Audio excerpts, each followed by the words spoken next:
you guys doing, Coach Mitch? Claire, CBP, you passed. Nice job, Claire did it. Steve-O. Steve, okay, Steve, sorry. Steve knows. I started calling him Steve-O because I had 3 Steves in my program a couple weeks ago, right? So, Steve-O, I see you, man. You passed. Nice job also out of Wisconsin. Steve out of California also passed his CBP panel as well. Interview panel, good job as well. My God, you guys are killing it. Ariel, nice job too. You passed. Nice job. Keep on going. You guys are doing a great job, all right? Hey guys, how you doing? Coach Mitch here. So, the CBP panel notices this mistake almost immediately. So, the thing is that most of you think that the interview starts with the first question. And after 7.5 years of coaching for CBP interviewing, I know that it doesn't. The panel is already observing your confidence, your professionalism. Now you're thinking confidence, what does that mean, Coach Mitch? Well, it's how you sit there in the Zoom, right? If you're moving your leg around, they see your head moving, right? They see you keep trying to smile. A lot of smiling in this interview is not appropriate because it's not a civilian type interview. And that's where a lot of you are falling down at. You're trying to find some kind of common kindness from this panel. They're not there for your kindness. They're there to see if you're qualified to even get past the interview, right? If you have what it takes, if you understand their policies and procedures, their verbiage and things of that nature. So you don't want to even think about that, right? Your composure, how are you in the interview? You slumping down, you looking around, you're moving your chair, you know. I have a swivel chair. Many of you do too. But my clients know when you're in my coaching program, get rid of the swivel chair because it shows a lack of confidence when you're speaking to people, understand? They don't want to see that. So it starts already. And that's if you have those things going on with you in the interview, it's going to show a weak first impression. Number 2, of course, is the rambling. I speak about rambling a lot because I see rambling all the time when I'm coaching people for my coaching program, right? And so the panel, they cannot possibly score you if they can't understand you, what you're saying, right?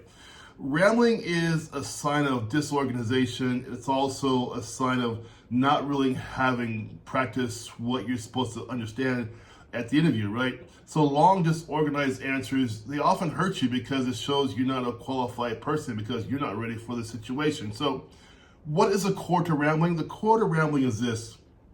People are walking there thinking that it has a civilian type base for the interview. It doesn't. The interview for CBP is nothing like a civilian interview. It's not even close. The civilian interview is all about making you feel comfortable. They're going to want to know about your college education and your life and how you feel. And it's very comfortable. You know, if you compare a civilian interview to a CBP interview, it's like night and day. Once you get through a CBP interview, you'll look back and say, oh my God, my civilian interviews were easy. That's the real deal, right? Number 3 is generic answers, right? What does that mean, Coach Mitch? Well, here's all the time. Things like, I work hard, I'm a team player, I want to serve. Look, guys, we know you're going to work hard because you want this spot. We know you're going to be a team player because it's part of a team. We know you want to serve because it's CBP. Those are obvious. Give them what is not obvious. I teach my clients how to stick out from the rest of the competition. Imagine you this reverse roles. You're on the panel, you're interviewing people, right? First 5 guys say, I want to serve my country, right? But number 6 goes beyond that. He goes beyond that with a really in-depth answer to the question, right? And you say, wow, you know, number 1 through 5 are boring as can be. I'm going to fall asleep with those guys. I want to serve my country, right? But number 6 comes out the gate, something different. That number 6 is my typical client because I teach him how to answer the question like a professional. This panel wants to hear examples and reasoning, not I want to serve my country, not I'm a team player. They don't want stuff like that, guys.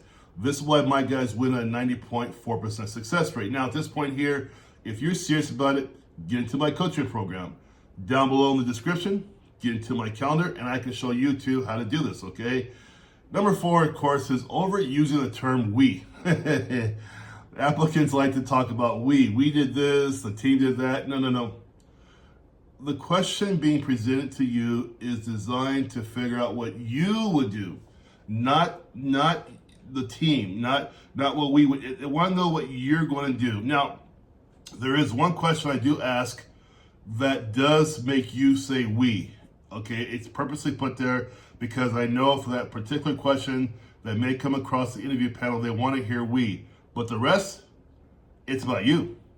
What are you going to do, right? What are you going to do, right? Next one is emotional responses instead of logical responses. I get this a lot, right? When people first come to me, they're answering from a spot of emotion. And I get that because we all come from the civilian type background. So of course we're going to say, have some emotion there in our responses. But you cannot be that way for the job. Think of the job itself, right? You're protecting this country by screening people, asking questions a very short amount of time, right? You're trying to figure out very fast, is this person going to be a threat to this country or not? Emotion doesn't go there. Logic goes there, right?